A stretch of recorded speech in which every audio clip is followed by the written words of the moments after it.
最近这个车有异响啊，底盘有异响，你想让我检查检查啊？首先检查这个转向球头，转向球头没有啥问题啊。这么一逛呢，如果没有什么间隙，这个转动是正常的。如果是上下没有晃动，左右没有晃动啊，这就属于正常现象啊，这是没有问题。再检查这个啊，左面的啊，左右晃动这个正常，因为它里边有尼龙套，只要没有间隙就可以啊，也是没有问题的。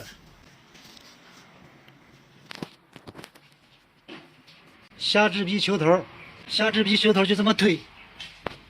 这么推没有间隙就算没有问题，正常。这个推啊没有间隙，这属于是正常现象啊。再就是支臂啊，这是平衡杠支臂啊，这是平衡杠。平衡杠每个轮边上有这么个小支臂，这个小支臂啊，如果晃动了，它有两个球头，如果晃动了呢，它也能产生走这个坑洼道，咔噔咔噔响啊。大家看这个支臂不一定都是一样的，每个车型呢它不一定是一样的啊。像这种大众的呢，基本上都是这种啊，塑料的，用螺丝刀撬动呢没有什么问题，这也没有问题。我再看这个平衡杠啊，什么叫平衡杠呢？就是刚才那个小支臂啊，就这个叫平衡杠。平衡杠呢，上在大架子每面呢有一个胶套啊，就是这个胶套。大家看了啊，这个胶套呢用螺丝刀撬动它，我刚才撬了没有问题啊，两面的平衡杠的都没有问题。就它这里边有胶套，大家看不看那个黑色的胶皮啊？没有问题。现在是再看这面的下支臂，再看这面的下支臂，胳膊上这面下支臂有问题啊！我把手机用个支架支起来啊，我晃动一下，大家看一下。最近呢，我就发现我这个车啊，前轮有点不对劲。走坑洼路面呢，响的特别严重，异响啊，异响特别严重啊。之后呢，走平路呢，有点不大的小石头子啊一垫啊，小石子一垫啊，也是咯噔咯噔响。之后呢，我不认为我车有什么问题啊，我以为就是各方面的胶套呢有点老化，但是经过我今天检查呢，大家看一下这个部位啊，这是下支臂的球头啊，晃动的是非常的厉害啊。像这种呢是非常的危险，一旦脱落呢，前轮就有可能是劈跨，非常的危险。这款大众的这个下支臂的这个球头呢，设计的还是比较人性化的啊。这下支臂的球头可以单独更换啊，有螺丝啊，就是这么大个小东西，可以单独更换。像有的那种那个支臂啊。是一整套的啊，这个球头呢和支臂呢是一起的，像那种呢你就得换整个的下支臂啊，那个就是要多费点这个啊，多费点这个人民币，这个呢买一个也就是几十块钱，自己更换上就可以了。先检查了，这个问题就出在这上面了啊，减震器你就不用想了啊，这种车呢，像大众呢，减震器的顶胶呢容易响，但是顶胶呢你可以判断出来。如果是通的那种响呢，有可能是顶胶啊。如果是杠当的呢，像这种那个啊，声音呢比较脆一点的呢，就是这种下支臂啊，或者是这个短拉杆啊。这个下支臂这个球头安装完之后呢，啊，不用做4轮定位啊，因为它这个位置是不能变的啊，上个螺丝呢给锁住了，它的位置是变不了的，所以说不用做4轮定位。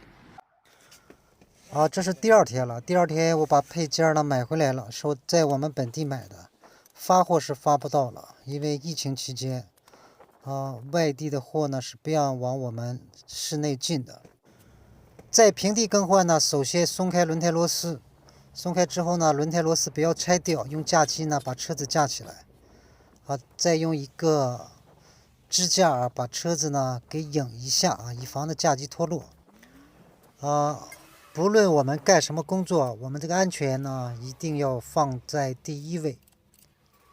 啊，这是拆卸这个转向外拉杆的球头。啊，为什么要拆卸这个球头呢？因为拆卸这个球头之后啊，我们可以随意的搬动这个仰角，便于我们拆卸下支臂的球头。螺丝拆掉之后呢，用手锤轻轻的震几锤，转向球头呢就会被震得松动就可以拿下来了。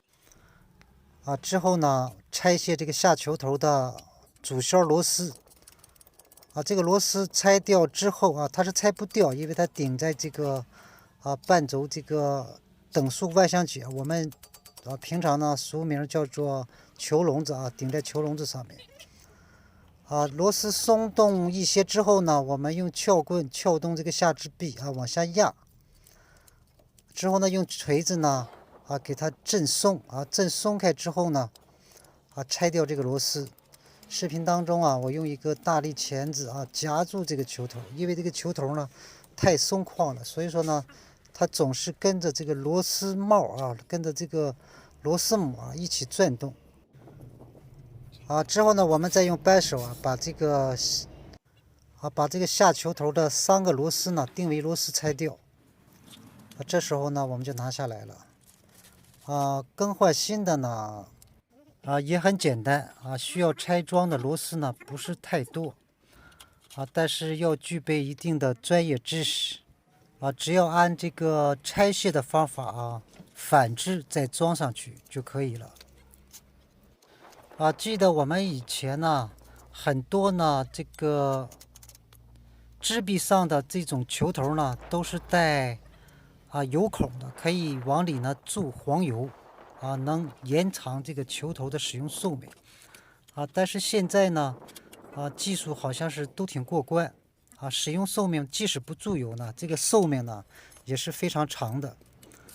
关键是它这个外圈呢这个球头的外圈有一个防尘套防尘防水的。如果这个防尘套不碎裂这个球头呢通常情况下它是不容易损坏的但是这个防尘套一旦碎裂进去一些异物杂质砂石粒或者是水来雪来就容易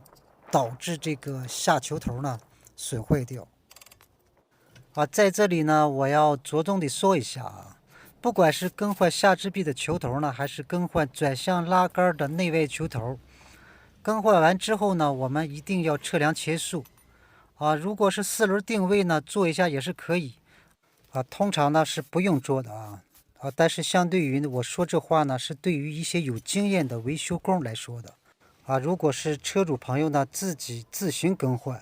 我建议你呢。你如果在不会测量前速的情况下，你一定要去做一个4轮定位不然呢就容易吃胎给你造成不必要的损失一条胎也是价格不菲的像我们汽修工呢都知道虽然说不用做4轮定位，但是呢用米尺测量一下前速呢还是必须的像这台车呢，这台车子是我自己的车子我在更换完这个下支臂的球头之后呢，测量了一下前速，发现呢后面呢大了8毫米